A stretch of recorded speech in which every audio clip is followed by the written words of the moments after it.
बिस्मिल्लाहिर्रहमानिर्रहीम। अस्सलाम वालेकुम दोस्तों। उसामा नदीम सती के वाक़े के बारे में तो आप सुन ही चुके होंगे, क्योंकि पिछले 2 दिन से सोशल मीडिया और इलेक्ट्रॉनिक मीडिया पर यही खबर गर्दिश कर रही है। उसामा नदीम सती नदीम यूनुस सती के छोटे बेटे थे। नदीम यूनुस सती का ताल्लुक़ कोटली सतिया से है और वो G10 के रिहायशी हैं। उसामा की उम्र 22 साल थी और वो 2nd ईयर का स्टूडेंट था और अपनी पढ़ाई और दीगर अखराजात के लिए बैंक से लोन पर गाड़ी ले रखी थी और इसको उबर और करीम पर चलाता था। जुमा की रात 2 बजे के करीब G11 में नाके पर गाड़ी ना रोकने पर पुलिस की तरफ से फायर खोल दिया गया और उसामा सती को शहीद कर दिया गया। दरअसल हुआ कुछ यूँ कि उसामा रात 2 बजे अपने एक दोस्त को नर्स यूनिवर्सिटी के करीब ड्रॉप करने के बाद घर वापस जा रहा था।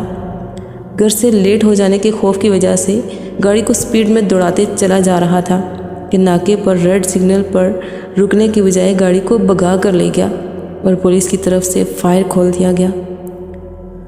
22 गोलियों के खोल मौका से मिले, जिनमें से 17 गोलियां उसामा के नाजुक वजूद को हिट कर गईं और 22 साल का नौजवान स्टूडेंट मौका पर ही अपनी जान से हाथ धो बैठा।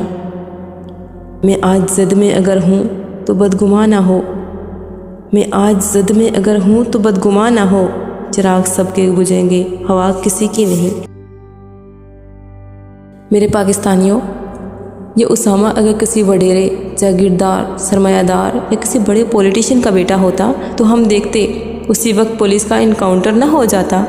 उसामा का वालिद कोई बड़ा आदमी नहीं, एक मुतवस्सित तबके से ताल्लुक़ रखने वाला कमज़ोर शहरी है, इसलिए इसको इंसाफ दिलाना हमारी ज़िम्मेदारी है। जुर्म कैसा भी हो, बग़ैर इंक्वायरी के, बग़ैर तहकीकात के डायरेक्ट गोली मारने का हक़ पुलिस को किसने दिया? आवाज़ उठाओ, उसामा के लिए आवाज़ बनो, इससे पहले कि आपका अपना उसामा पुलिस की पुलिसगर्दी की भीड़ चढ़ जाए। इमरान खान साहब, क्या ये है रियासत मदीना? क्या ये है रियासत मदीना का इंसाफ? क्या इसलिए हमने आपको वोट दिया था कि हम PTI के सपोर्टर खुद ही पुलिसगर्दी की भीड़ चढ़ जाएं? PTI को सपोर्ट करने वाले उसामा को इमरान खान के दौर में क्या इंसाफ मिल सकेगा? जिसका कातिल ना मिले। कातिल हुक्मरान है। बाबा जल्दी आओ ना, उसामा नदीम सती चीखता रहा। बाबा जल्दी आओ, मेरे मुहाफिज मुझे मार देंगे। मगर उसामा का बाबा तो मुतवस्सित तबके का एक ताजिर था, कैसे जल्दी पहुंचता? अगर पहुंच भी जाता तो क्या वो अपने 22 साला बेटे को ज़िंदा बचा पाता? नहीं, वो खुद भी मारा जाता। उसामा का बाबा अफसर तो नहीं था। उसामा बाबा जल्दी आओ, बाबा जल्दी आओ पुकारता रहा। पुलिस की 22 गोलियां खाकर जान से हाथ धो बैठा। उसामा यह समझता रहा कि वकास नामी एक मुहाफिज के हाथों एक बेटे की जैकेट फटने पर अगर इसका बाबा पहुंच सकता है तो उसामा का बाबा भी पहुंच जाएगा। मगर कहाँ, एक पाकिस्तान में सबके बाबा एक जैसे थोड़ी हैं। उसामा सती का बाबा अफसर नहीं था, इसलिए उसामा की सिर्फ गाड़ी में सुराख नहीं हुए, इसकी तो छाती ही छलनी कर दी गई।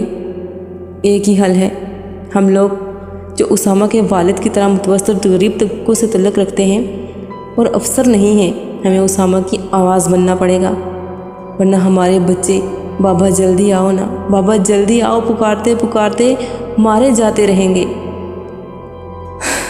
कब आवाज़ उठाओगे? जब अपने घर से लाश उठाओगे।